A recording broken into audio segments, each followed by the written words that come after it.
One welcome back. This is काव्य अग्रवाल। तो आइए जल्दी से हम लोग रिवाइज करेंगे 5-7 मिनट में हमारा chapter number 4 of business studies, that is planning. ठीक है। सबसे पहले प्लानिंग का मतलब क्या है। प्लानिंग हमारा फर्स्ट फंक्शन है मैनेजमेंट का। ठीक है। प्लानिंग सिंपल वर्ड है, इंग्लिश का वर्ड है। प्लानिंग का मतलब क्या है कि आप जो आपको काम करना है उसके बारे में एडवांस में चीजें डिसाइड करके चल रहे हो कि काम करना कैसे है, कितना करना है, क्या करना है, कब करेंगे। तो that is all about planning. ठीक है। So it means deciding in advance what to do and how to do. ठीक है। फ्यूचर में क्या करना है, कैसे करना है, उसके बारे में हम लोग प्लान करके चलते हैं, दैट इज प्लानिंग। ठीक है। अच्छा, इसके हमारे पास इंपॉर्टेंस क्या है, क्यों प्लानिंग करनी जरूरी है यार। तो प्लानिंग आपको एक डायरेक्शन देता है। प्लानिंग हमें एक डायरेक्शन प्रोवाइड करता है कि अगर हमें मान लीजिए टीचिंग में जाना है। ठीक है। मान लो हमें टीचिंग में ही जाना है, आगे हमें टीचिंग में करियर बनाना है। तो आप उसके बारे में पहले से प्लान करके चलोगे कि पहले मुझे ग्रेजुएशन करना है, फिर मास्टर्स करना है, फिर बीएड करना है, फिर ये एग्जाम देना है, वो एग्जाम देना है। तो एक पूरा रूट है। तो प्लानिंग आपको एक डायरेक्शन प्रोवाइड करता है टुवर्ड्स योर अल्टीमेट गोल। ठीक है। दूसरा, planning reduces the risk of uncertainty. Uncertainty के रिस्क को थोड़ा कम कर सकता है प्लानिंग, कि अगर आपने एडवांस में चीजें सोच के रखी होंगी तो फ्यूचर में ऐसी कोई दिक्कत नहीं आएगी, एकदम से है ना, परेशानी नहीं आएगी। अनसर्टेनिटी कम हो जाएगी, रिस्क कम हो जाएगा कुछ हद तक। ठीक है। डिसीजन मेकिंग में हेल्प करता है, ऑफ कोर्स प्लानिंग के थ्रू ही हम डिसीजंस ले पाएंगे। And it establishes standard for controlling. Controlling के लिए स्टैंडर्ड सेट करता है। कंट्रोलिंग लास्ट फंक्शन है मैनेजमेंट का, जिसमें हम चेक करते हैं कि जो हमने सोचा था काम एक्चुअल में वैसा हुआ है या नहीं हुआ है। तो वो चेक करने के लिए हमारे पास प्लान होना चाहिए, एक स्टैंडर्ड होना चाहिए। तो कंट्रोलिंग के लिए एक बेस माना जाता है प्लानिंग को। ठीक है। इसके साथ साथ प्लानिंग जो है वो इनोवेशंस को प्रमोट करता है, इनोवेटिव आइडियाज को प्रमोट करता है। आप ज्यादा प्लान करोगे तो मिलके बैठोगे, ब्रेनस्टॉर्मिंग करोगे, इनोवेटिव आइडियाज देखने के लिए मिलेंगे। इसके साथ साथ ये रिड्यूस करता है ओवरलैपिंग को, ओवरलैपिंग एंड वेस्टफुल एक्टिविटीज को रिड्यूस करता है। ठीक है। वेस्टफुल एक्टिविटीज को रिड्यूस करने में भी हेल्प करता है प्लानिंग, कि एक ही काम बहुत बार बार ना हो जाए, उसमें प्लानिंग जरूरी है कि जिसको जो काम अलॉट दिया दिया अलॉट किया गया है वो वही काम करेगा, तो डबल बार चीजें नहीं होंगी, ओवरलैपिंग नहीं होगा, वेस्टफुलनेस हमें देखने के लिए नहीं मिलेगी। ठीक है। ये इंपॉर्टेंस है प्लानिंग की। ओके।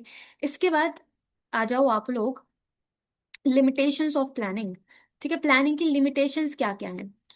प्लानिंग की लिमिटेशंस में लिखा है, लिमिटेशन से पहले फीचर्स देख लेते हैं। इसमें फीचर्स मेंशन नहीं थे तो मैंने कर दिए। फीचर्स क्या क्या होते हैं प्लानिंग के, बहुत बेसिक है। सबसे पहले प्लानिंग फ्यूचरिस्टिक होता है, फ्यूचर के लिए प्लानिंग करेंगे। पहले जो काम ऑलरेडी हो चुका है उसके लिए तो प्लान करेंगे नहीं, टाइम तो चला गया ऑलरेडी। तो जो काम आने वाला है फ्यूचर में उसके बारे में हम लोग चीजें प्लान करके चलते हैं। गोल ओरिएंटेड है, बिल्कुल प्लान करते ही किस लिए हो, एक गोल को अचीव करने के लिए। परवेसिव है, मतलब कि हर जगह में प्लानिंग देखने के लिए मिलती है। ठीक है। हर जगह प्लान करते हैं, सब लोग प्लान करते हैं। ठीक। कंटिन्यूअस है, बिल्कुल प्लानिंग चलती रहती है, कभी खत्म भी नहीं होती यार। स्कूल में थे तब भी प्लानिंग करते थे, कॉलेज में आ गए तो भी प्लानिंग चल रही है, उसके बाद भी प्लानिंग चल रही है। तो कॉन्टिन्यूअस प्रोसेस है। ठीक है। Involves decision making, yes. और मेंटल एक्सरसाइज है। मेंटल एक्सरसाइज यानी कि दिमाग से करने वाली चीज है, आपको दिमाग लगाना पड़ता है प्लान करने में भी। ठीक है। मेंटल एक्सरसाइज है। ओके। अच्छा, इसके बाद लिमिटेशंस क्या क्या है, क्या प्रॉब्लम्स हैं प्लानिंग में। लिखा है planning leads to rigidity in the organizational work. Rigidity हो सकती है इन केस ऑफ प्लानिंग, कि आपने एक बार प्लान बना लिया तो उसको थोड़ा सा चेंज करना थोड़ा सा डिफिकल्ट हो सकता है। कि हमने मिलके एक प्लान बनाया, हम सब फ्रेंड्स ने या फैमिली मेंबर्स ने, कि हम सब तो मिलके सपोज नैनीताल जाना चाहते हैं। अब प्लान बना लिया पूरी मेहनत से, ठीक है, सबने मिलके पूरी प्लानिंग कर ली कि कौन क्या लेके आएगा, कैसे जाएंगे, सब एक्साइटेड है। और बाद में प्लान सपोज हमने सोचा कि नहीं यार जाना कैंसिल कर देते हैं, तो उस केस में दिक्कत आ जाएगी, है ना, कहीं और चले जाते हैं, इससे बढ़िया हम लोग। तो रिजिडिटी है, आपने एक बार प्लान बना दिया उसे चेंज करना थोड़ा डिफिकल्ट है, रिजिडिटी है। ठीक है। प्लानिंग में not work in a dynamic environment, environment change होता रहता है, तो उसके हिसाब से प्लानिंग को चेंज करना इतना ईजी नहीं है। तो हो सकता है आपने एक बार प्लान बना लिया, वो तो रिजिड है, एनवायरनमेंट ही चेंज हो गया, फिर क्या करोगे, तो प्रॉब्लम है। ठीक है। प्लानिंग रिड्यूसेस क्रिएटिविटी, क्रिएटिविटी को कम क्यों करता है, क्योंकि प्लानिंग, देखो हमने यहाँ पे पढ़ा कि प्लानिंग से क्रिएटिविटी देखने के लिए मिलती है, अभी इंपॉर्टेंस में पढ़ा। बट रिड्यूसेस क्रिएटिविटी ऐसा क्यों, क्योंकि मेनली जो प्लानिंग होती है एक ऑर्गेनाइजेशन के अंदर वो टॉप लेवल करता है। तो जो बाकी के लेवल बच गए, मिडिल और लोअर लेवल, उनकी क्रिएटिविटी तो मर जाएगी, है ना। तो प्लानिंग इसलिए क्रिएटिविटी को कम करता है, क्योंकि मेजोरिटी जो प्लानिंग है वो कौन कर रहा होता है, टॉप लेवल। ठीक है, it's a time consuming and costly process, time consuming है, कॉस्टली प्रोसेस है। बहुत सी कंपनीज प्लान करने के लिए, बजट्स प्रिपेयर करने के लिए स्पेशलाइज्ड पीपल को हायर करते हैं, है ना, एक्सपर्ट्स को हायर करते हैं, तो उनका अपना कॉस्ट भी तो आएगा, फ्री में तो काम करेंगे नहीं ना, इसलिए। ठीक है, उसके बाद लास्ट है, planning provides only base for success but it is not a guarantee of success. Planning बस एक बेस प्रोवाइड करता है कि इस तरह से काम करना है, बट गारंटी नहीं है कि आपको सक्सेस मिलेगी ही मिलेगी, है ना। गारंटी नहीं है कि अगर आप उसी तरह से प्लान को इम्प्लीमेंट करोगे तो आपको सक्सेस मिल ही जाएगी, कई बार प्लान फेल भी हो जाते हैं। So it is not a guarantee to success. ठीक है, ये हो गया हमारा लिमिटेशंस। अच्छा, इसके बाद प्लानिंग का जो प्रोसेस है, प्लानिंग के प्रोसेस में कुछ कुछ स्टेप्स हैं। सबसे पहले प्रोसेस की बात करें तो प्लानिंग में स्टेप्स हैं, उनको देखते हैं। सबसे पहला स्टेप है setting objectives for the organisation.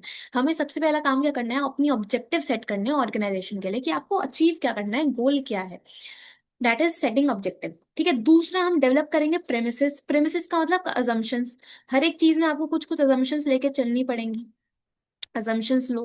ठीक है, फिर आपको आइडेंटिफाई करना है ऑल्टरनेटिव कोर्स ऑफ एक्शन, मतलब उस गोल को अटेन करने के लिए हमारे पास क्या क्या ऑप्शंस हैं, क्या क्या ऑल्टरनेटिव्स हैं, उन सबको हमें लिस्ट कर लेना है। एक एक करके उन्हें इवेलुएट करेंगे। ठीक है, कि हर एक ऑप्शन के क्या पॉजिटिव्स हैं, क्या नेगेटिव्स हैं, कितना टाइम लगेगा उन्हें इम्प्लीमेंट करने में, वो सब आपको इवेलुएट करना है। उसके बाद हम बेस्ट ऑल्टरनेटिव को सिलेक्ट कर लेंगे, जिसमें सबसे ज्यादा पॉजिटिव्स होंगे और सबसे कम नेगेटिव्स होंगे, उस ऑल्टरनेटिव को हम लोग सिलेक्ट करेंगे, चूज करेंगे। ओके, इसके बाद इम्प्लीमेंट करेंगे अपने प्लान को, और लास्ट में फॉलो अप करेंगे कि चीजें सही से चल भी रही हैं नहीं चल रही, मॉनिटर करना भी रिक्वायर्ड है। तो ये हमारा पूरा प्रोसेस होता है प्लानिंग का। ठीक है, प्लानिंग प्रोसेस। ओके, इसके बाद हमारे पास दो टाइप के प्लान हो सकते हैं। दो टाइप के प्लान कौन से, एक तो है single use plan. Single use plan मतलब जिनको आप सिर्फ एक ही बार यूज करते हो और फिर वो खत्म हो जाते हैं, आप एक पर्टिकुलर गोल के लिए ही वो प्लान्स बनाते हो। दैट इज सिंगल यूज, की वन टाइम प्लान है, एक बार यूज करोगे फिर खत्म है। ठीक है, तो इसमें आपके पास क्या क्या आ सकते हैं, तो लिखा है develop for one time event और प्रोजेक्ट, जैसे कि प्रोग्राम। प्रोग्राम में हम बात करते हैं सारे के सारे ऑब्जेक्टिव्स की, पॉलिसीज की, प्रोसीजर की, एटसेट्रा। और बजट क्या होता है, बजट एक स्टेटमेंट होता है जिसमें हम एस्टिमेशन लगाते हैं अपनी इनकम और एक्सपेंडिचर का। ठीक है, कैश बजट बनता है, सेल्स बजट बनता है, प्रोडक्शन बजट बनता है। तो वो क्या है, न्यूमेरिक टर्म्स में आप लिख के चलते हो कि इतना इतना खर्चा, इतना इतना इनकम हमें होने वाला है, एक एस्टिमेशन होता है। ठीक है, तो वो क्या है, हमारा सिंगल यूज प्लान है। ओके, स्टैंडिंग प्लान्स की अगर हम बात करें तो ये लंबे टाइम चलने वाले प्लान है, जैसे आप बार बार यूज कर सकते हो। जैसे कि ऑब्जेक्टिव्स, ऑब्जेक्टिव्स मतलब कि these are ends which the management seek to achieve by its operation. Ends हैं कि अल्टीमेटली आपको अचीव क्या करना है, आपका अल्टीमेट गोल क्या है, दैट इज द ऑब्जेक्टिव।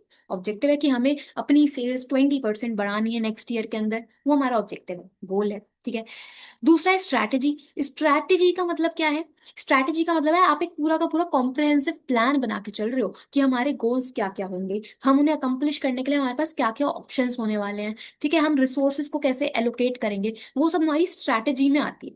ठीक है, हमें अपने कॉम्पिटिटर को कैसे बीट करना है, कॉम्पिटिटर से आगे कैसे निकलना है, उसके लिए प्रॉपर एक स्ट्रैटेजी बनती है।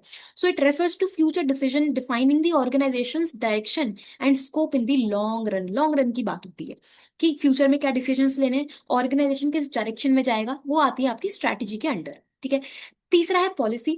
पॉलिसी का मतलब क्या है, general statement that guide thinking और channelize energies toward a particular direction. एक पॉलिसी एक स्टेटमेंट बना दी गई है, जनरल गाइडलाइन है कि जैसे दुकानें होती हैं, बिजनेसेस होते हैं, उसमें उनकी एक रिक्रूटमेंट पॉलिसी होती है, प्राइस पॉलिसी होती है, एक्सचेंज पॉलिसी होती है ना, एक्सचेंज पॉलिसी कि आपने एक बारी अगर सामान खरीद लिया तो उसको आप एक्सचेंज कितने दिन में कर सकते हो, नहीं कर सकते, उनकी अपनी पॉलिसी होती है एक्सचेंज पॉलिसी। वो किस में आता है, पॉलिसीज में आता है। ठीक है, इसके बाद नेक्स्ट है प्रोसीजर। तो प्रोसीजर में क्या होते हैं, स्टेप्स होते हैं, स्टेप्स। प्रोसीजर क्या यानी मतलब steps on how to carry out activities, activities कैसे हमें परफॉर्म करनी है, उसका पूरा का पूरा एक रूट है, एक स्टेप्स है कि इस स्टेप के बाद ये करो, इसके बाद ये करो, वो क्या है, पूरा प्रोसीजर है। देन है मेथड। मेथड का मतलब होता है तरीका, तरीका। ठीक है, way. It provides the way और manner in which the task is to be done, किस तरह से हमें काम करना है, वो आता है आपका मेथड में। वो किस में आएगा, मेथड में आएगा कि हमें अपने एम्प्लॉयज को, बेसिकली हमने अपने एम्प्लॉयज को ट्रेनिंग देनी है। अब ट्रेनिंग देने के लिए आपके पास अलग अलग तरीके हो सकते हैं कि आप उन्हें सेमिनार में बिठा दो, उनको लेक्चर दे दो, on the job training provide कर दो, तो अलग अलग मेथड्स हैं, किसमें आता है, मेथड में। ठीक है, और लास्ट है रूल्स। रूल्स का मतलब they inform what is to be done and not done with the employees, ठीक है। They inform what is to be about do's and don'ts of employees. Basically rule क्या है, एक स्टेटमेंट है कि जी ये काम करना है या ये काम नहीं करना, आप उसके अलग नहीं जा सकते, उन्हें तोड़ नहीं सकते, रूल्स को जो कह दिया है उसको फॉलो करना है, एक स्टेटमेंट है, ठीक है। या तो ये काम करना ही करना है या ये काम नहीं करना है, तो वो एक स्टेटमेंट है, इसमें आप अपनी मर्जी नहीं चला सकते, वो क्या होता है, हमारे रूल्स होते हैं, ठीक है। ये सब क्या है, स्टैंडिंग प्लान्स होते हैं। ओके, सो इतना ही आपका पूरा का पूरा प्लानिंग चैप्टर है, ठीक है। पूरा का पूरा प्लानिंग चैप्टर इतना ही है हमारे पास, ठीक है। तो दिस इज डन, ठीक। बाकी हम लोग मिलते हैं इसके पीवाईक्यूज के संग। तो मैंने चैप्टर नंबर 1 और 2 के सारे पीवाईक्यूज कवर कर दिए हैं, वीडियो आपको डिस्क्रिप्शन में मिल जाएगा लिंक। बाकी बात रही हमारे चैप्टर 3 और 4, तो इनकी अगेन हम लोग एक कंबाइंड पीवाईक्यू वीडियो में करूंगी, जिसमें चैप्टर 3 और चैप्टर 4 आ जाएगा, ठीक है। मिलते हैं जल्दी। All the best and thank you so much.